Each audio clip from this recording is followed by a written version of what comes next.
Hi hello guys, welcome back to Sonu Pallavi kitchen. ನಾನು Roopa. Friends, ಇವತ್ತಿನ ವಿಡಿಯೋದಲ್ಲಿ ತುಂಬಾ ರುಚಿಯಾಗಿರುವಂತಹ ಮೂಲಂಗಿ ಸಾಂಬಾರನ್ನು ಹೇಗೆ ಮಾಡೋದು ಅಂತ ನೋಡೋಣ. ಫ್ರೆಂಡ್ಸ್, ನೀವೇನಾದ್ರು ಫಸ್ಟ್ ಟೈಮ್ ನನ್ನ ಚಾನಲ್ಗೆ ವಿಸಿಟ್ ಮಾಡಿದರೆ ಪ್ಲೀಸ್ ನನ್ನ ಚಾನಲ್ನ ಸಬ್ಸ್ಕ್ರೈಬ್ ಮಾಡ್ಕೊಳ್ಳಿ, ಹಾಗೆ ಲೈಕ್ ಮಾಡಿ, ಶೇರ್ ಮಾಡಿ. ಫ್ರೆಂಡ್ಸ್, ಬನ್ನಿ ಇವತ್ತಿನ ವಿಡಿಯೋನ ಶುರು ಮಾಡೋಣ. ಮೊದಲಿಗೆ ನಾನಿಲ್ಲಿ ಒಂದು ಕುಕ್ಕರನ್ನು ತೊಗೊಂಡಿದ್ದೀನಿ. ಆ ಕುಕ್ಕರ್ಗೆ ಚೆನ್ನಾಗಿ ತೊಳೆದುಬಿಟ್ಟು ತೊಗರಿಬೇಳೆಯನ್ನು ಸೇರಿಸ್ಕೊತಾ ಇದ್ದೀನಿ. ನಾವು ತೊಗರಿಬೇಳೆ ಜೊತೆ ಹೆಸರು ಕಾಳನ್ನು ಕೂಡ ಸೇರಿಸ್ಬೋದು. ಸಾಂಬಾರು ಸ್ವಲ್ಪ ಡಿಫ್ರೆಂಟ್ ಟೇಸ್ಟ್ ಇರುತ್ತೆ. ಖಂಡಿತ ಈ ವಿಧಾನದಲ್ಲಿ ಒಂದು ಸಲ ಟ್ರೈ ಮಾಡಿ. ನಂತರ ಇದಕ್ಕೆ ಒಂದು ಮೀಡಿಯಮ್ ಸೈಜ್ ಈರುಳ್ಳಿನ ಈ ರೀತಿ ಉದ್ದ ಕಟ್ ಮಾಡಿ ಸೇರಿಸ್ಕೋತಾ ಇದ್ದೀನಿ. ಹಾಗೆ ಒಂದು 2 ಮೀಡಿಯಮ್ ಸೈಜ್ ಟೊಮೊಟೊವನ್ನು ಈ ರೀತಿ ಚಿಕ್ಕದಾಗಿ ಕಟ್ ಮಾಡಿಬಿಟ್ಟು ಸೇರಿಸ್ಕೊತಾ ಇದ್ದೀನಿ. ತುಂಬಾ ರುಚಿಯಾಗಿರುತ್ತೆ. ಖಂಡಿತ ಈ ವಿಧಾನದಲ್ಲಿ ಒಂದು ಸಲ ಟ್ರೈ ಮಾಡಿ ಫ್ರೆಂಡ್ಸ್. ನಂತರ ಕಾಳು ಮುಳುಗುವಷ್ಟು ನೀರನ್ನು ಸೇರಿಸ್ಕೊತಾ ಇದ್ದೀನಿ. ನೋಡ್ಬೋದು, ಸುಮಾರು 2 ಗ್ಲಾಸಷ್ಟು ನೀರನ್ನು ಸೇರಿಸ್ಕೊಂಡಿದ್ದೀನಿ. ನಂತರ ರುಚಿಗೆ ತಕ್ಕಷ್ಟು ಉಪ್ಪನ್ನು ಕೂಡ ಸೇರಿಸ್ಕೊತಾ ಇದ್ದೀನಿ.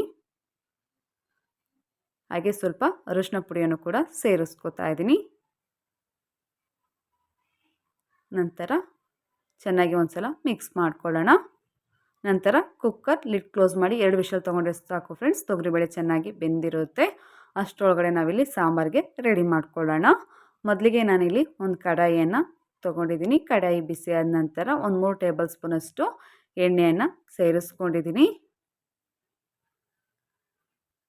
ನೋಡ್ಬೋದು, ಎಣ್ಣೆ ಬಿಸಿ ಆದ ನಂತರ ಒಂದು ಅರ್ಧ ಸ್ಪೂನಷ್ಟು ಸಾಸಿವೆ ಎಲ್ಲ ಚಿಟಪಟ ಅಂತ ಸಿಡಿದ ನಂತರ ಒಂದು ಅರ್ಧ ಸ್ಪೂನಷ್ಟು ಜೀರಿಗೆ, ಹಾಗೆ ಒಂದು ಮೀಡಿಯಮ್ ಸೈಜ್ ಈರುಳ್ಳಿನ ಈ ರೀತಿ ಉದ್ದ ಕಟ್ ಮಾಡಿ ಸೇರಿಸ್ಕೊಂಡಿದ್ದೀನಿ. ಹಾಗೆ ಸ್ವಲ್ಪ ಕರಿಬೇವನ್ನು ಕೂಡ ಸೇರಿಸ್ಕೊಂಡಿದ್ದೀನಿ.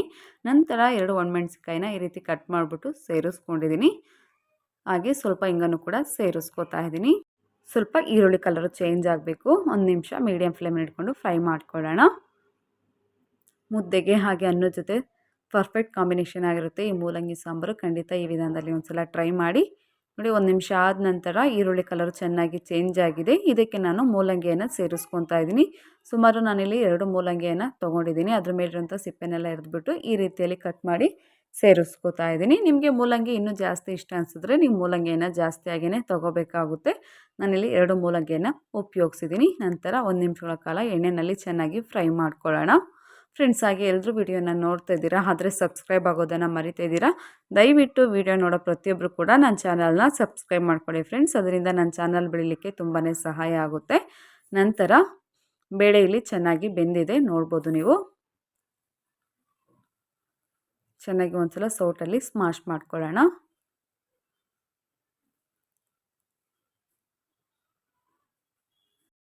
ಹಾಗೆ ನಾನು ಹೀರೆಕಾಯಿ ಹುಳಿ ಸಾಂಬಾರನ್ನು ಹೇಗೆ ಮಾಡೋದು ಅಂತ ವಿಡಿಯೋ ಅಪ್ಲೋಡ್ ಮಾಡಿದೆ ಫ್ರೆಂಡ್ಸ್. ಎಲ್ಲರೂ ಕೂಡ ತುಂಬಾ ಇಷ್ಟಪಟ್ಟಿದ್ದೀರಾ. ನೀವು ಇನ್ನೂ ನೋಡಿಲ್ಲ ಅಂದರೆ ಡಿಸ್ಕ್ರಿಪ್ಷನ್ ಬಾಕ್ಸಲ್ಲಿ ಲಿಂಕನ್ನು ಕೊಟ್ಟಿರ್ತೀನಿ, ಖಂಡಿತ ಒಂದು ಸಲ ನೋಡಿ ಫ್ರೆಂಡ್ಸ್. ಇಷ್ಟ ಆದರೆ ನನ್ನ ಚಾನಲನ್ನು ಸಬ್ಸ್ಕ್ರೈಬ್ ಮಾಡ್ಕೊಳ್ಳಿ. ನಂತರ ಇದಕ್ಕೆ ನಾನು ಧನಿಯಾ ಪೌಡರನ್ನು ಸೇರಿಸ್ಕೊತಾ ಇದ್ದೀನಿ.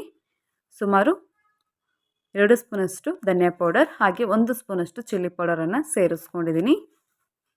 ಧನಿಯಾ ಪೌಡರು ಹಾಗೆ ಚಿಲ್ಲಿ ಪೌಡರು ಮೂಲಂಗಿಗೆ ಒಂದು ರೀತಿಯಲ್ಲಿ ಮೊದಲಿಗೆ ಈ ರೀತಿ ಚೆನ್ನಾಗಿ ಮಿಕ್ಸ್ ಮಾಡ್ಕೋಬೇಕಾಗುತ್ತೆ.